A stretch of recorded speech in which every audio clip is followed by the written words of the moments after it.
All right, I want to welcome our viewers to a regular podcast with our collegiate golfer.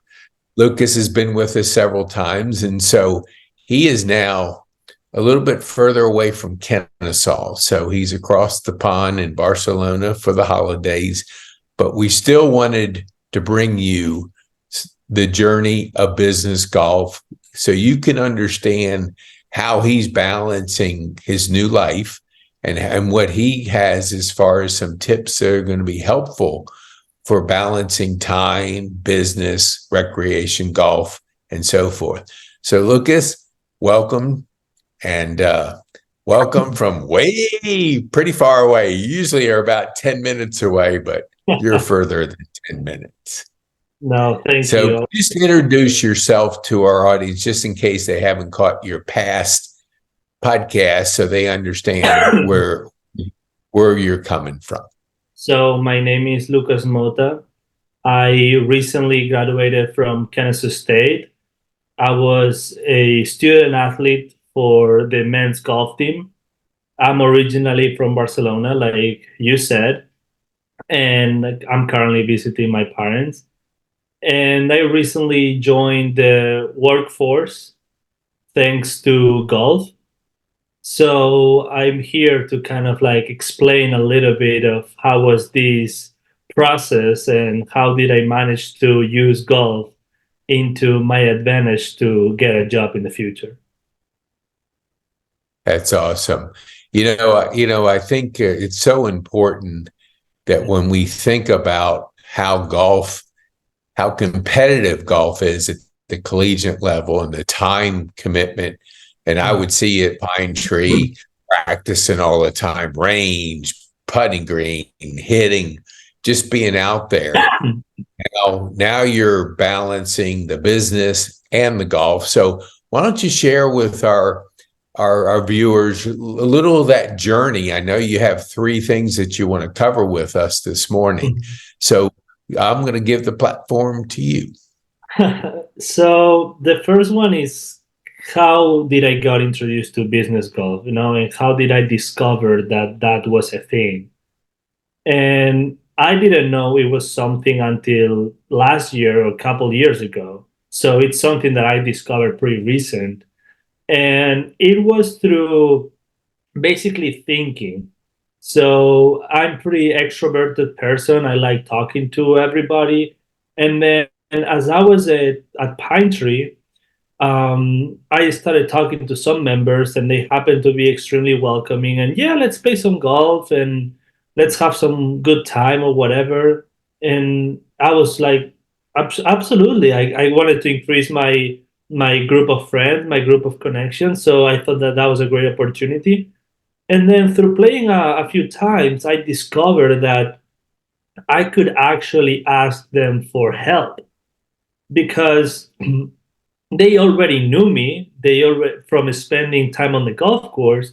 So when I went to them, they were like, "Oh, sure, yes, I know a guy, or we can figure this out." So it was fascinating that just by spending a couple days on the golf course with that person, then I could go to him and say, "Hey, I'm looking for this and stuff. Do you know any way that you could help me, whatever?" And they are all extremely welcoming. And that was, and from there, I kind of like start developing not a system, but I started becoming better at it, at how to approach better people. Mm-hmm.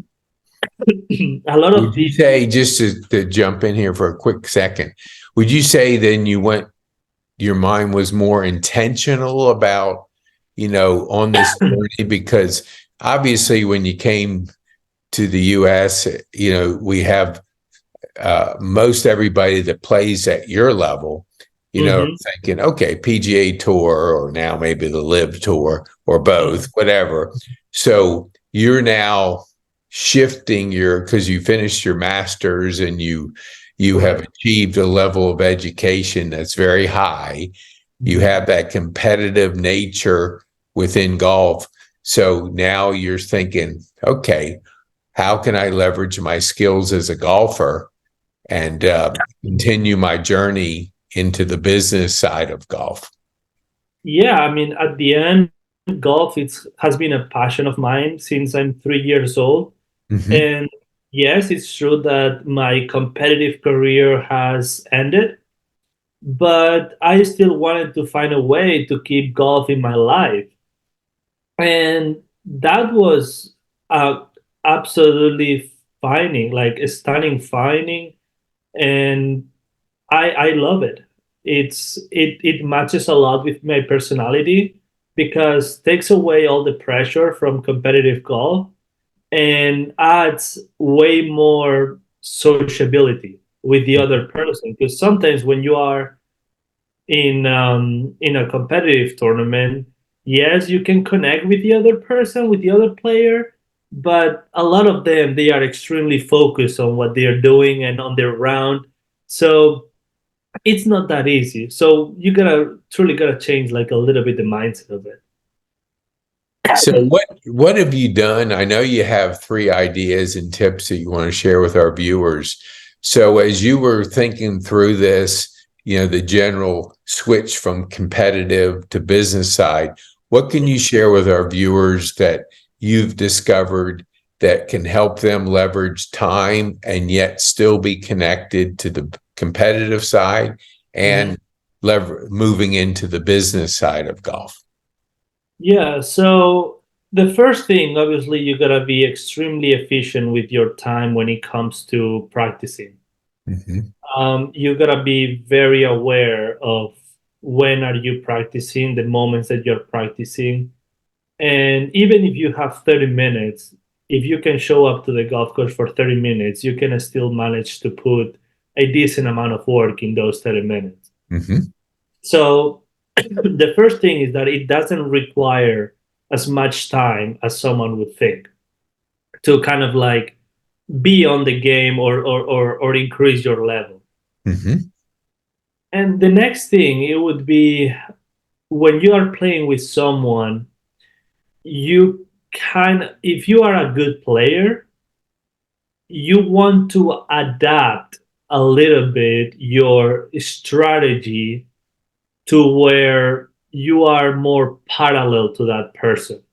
In Mhm. other words, probably you are gonna tee off from the same place. You have like the blues instead of the golds, Mhm. and in some holes instead of I want to bomb the driver over the trees or go the par fives in two. Sometimes you gotta lay up because what you want to leverage is to spend the most amount of time with the other person. So Mhm. you want to be kind of like close to each other. Right. And the third thing is that you try to don't bring business into the round. You try to talk about life, about what what is on your back, how did you get into golf, how's your family doing, but you try to stay away from those things like what do you do for living, or like Yeah. like it's awesome, like I do this and stuff. That you want to leave that for afterwards, because when you are playing on the golf course, you are getting to know the other person. You are not trying to have an interview. Yeah.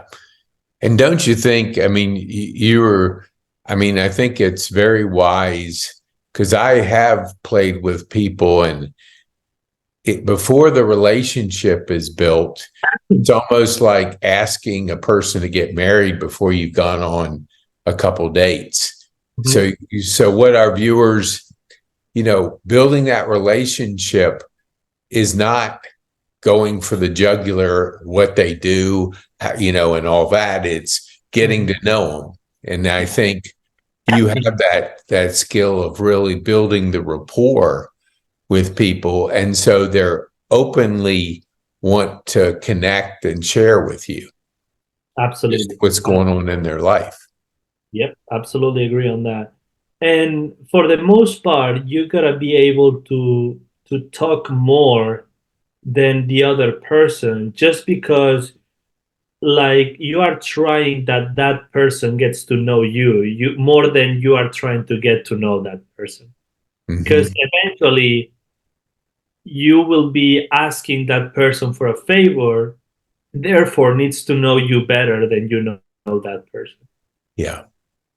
So what when you made that decision to not continue the competitive route, what were you like? Was it a kind of a disappointing, like, oh gosh, I didn't make it to the PGA Tour. Now what am I going to do? What can our viewers gain from shifting your mindset? Because it's really being able to handle change. Because Right. no matter whether it's competitive golf to business or whatever in life, we're always faced with change. So how can our viewers benefit by what you went through and what you could share with them?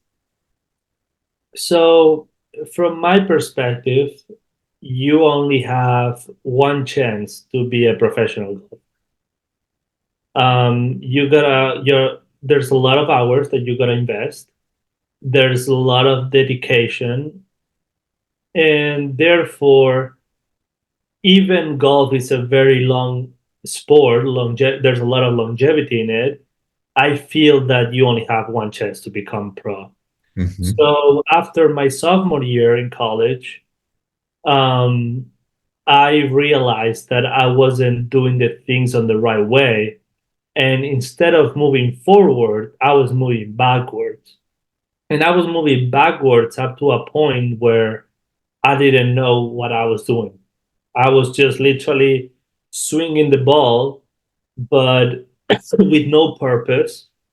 I didn't know how to practice anymore. I didn't enjoy being on the golf course anymore.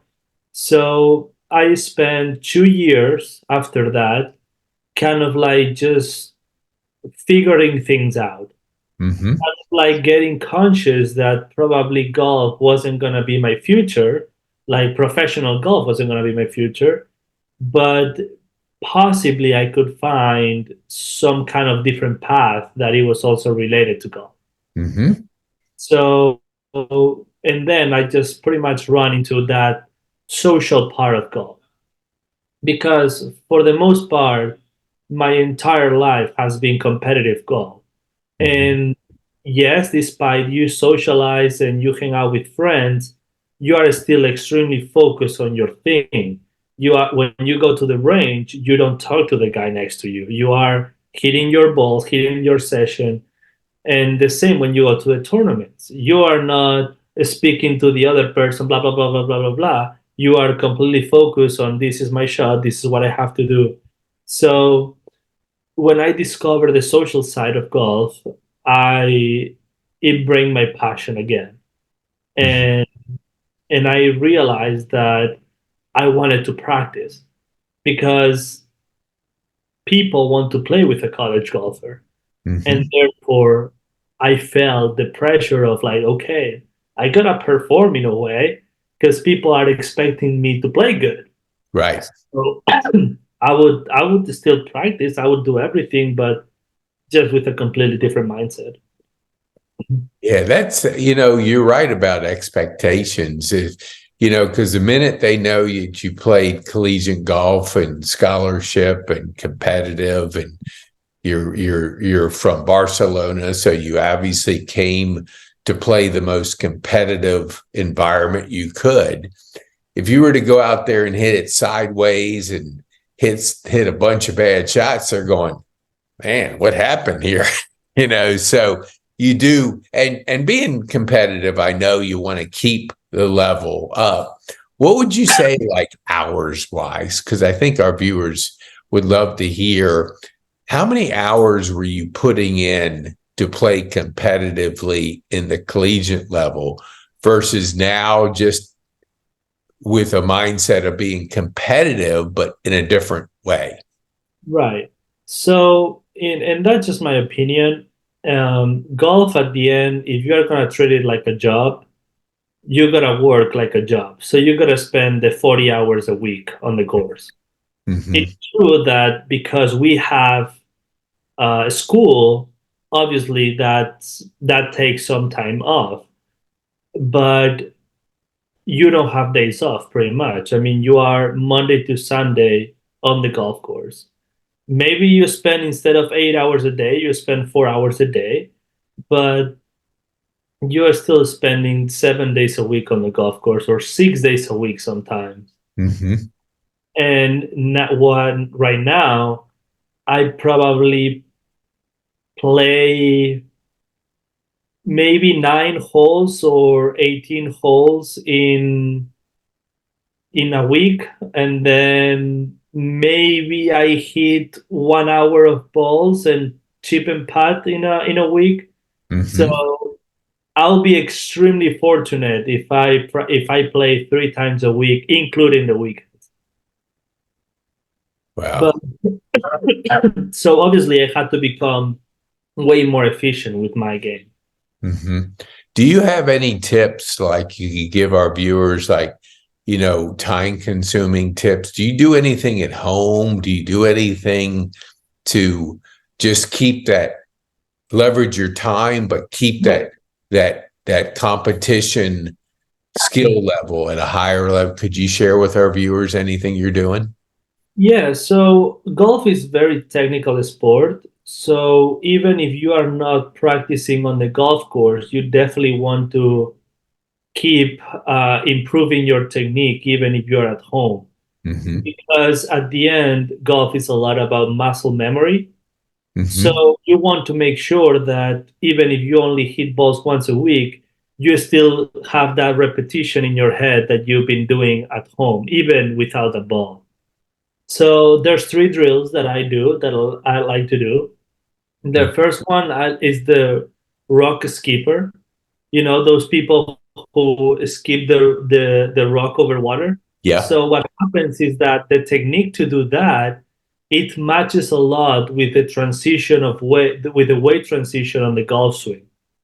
So learning that technique helps you a lot to then on your, basically to shift a little bit your weight forward when you are Mm-hmm. on the range. The second one, it would be you stand about a foot and a half separate from the wall, facing the wall, and then you put your head on the wall. And what you try to do is that you try to rotate without shifting your head, because you always want to keep your head on the same point. Mm-hmm. You can grab anything if you want to make you feel that you have some kind of golf club. I Mm-hmm. mean, from a pencil to whatever you have in your house, or maybe nothing, but it helps you to kind of like rotate and keeping your head still. And the next one, it would be the same, but facing backwards. So basically looking forward. And you also stand about a foot separate from the wall, and then you stick your butt to the wall. And then what that would do is that it will help you to keep your butt still. And then when you do your downswing, you want to keep that butt pressing the wall because it moves backwards, it doesn't move forward. And with those 3 things, you pretty much have covered the entire swing. And Wow. you don't need any golf clubs, you don't need any golf balls or anything like that. Well, it's encouraging because every time you turn around, they've got a new gadget that they want you to buy to do this. So you're giving our viewers 3 things they can do in the comfort of their home to really Right. keep that mindset and that skill set at a Mm-hmm. high level. So we'll do this for our viewers. We're going to put those 3 tips in the show notes so you Absolutely. can go back if you needed to listen to it again and know what Lucas covered in this. And then we look forward. I know you have some time to spend with family, so I appreciate you breaking away for a little bit and just spending some time with our viewers. And that's Absolutely. helpful because you are a few hours away from us, and 6 hours ahead.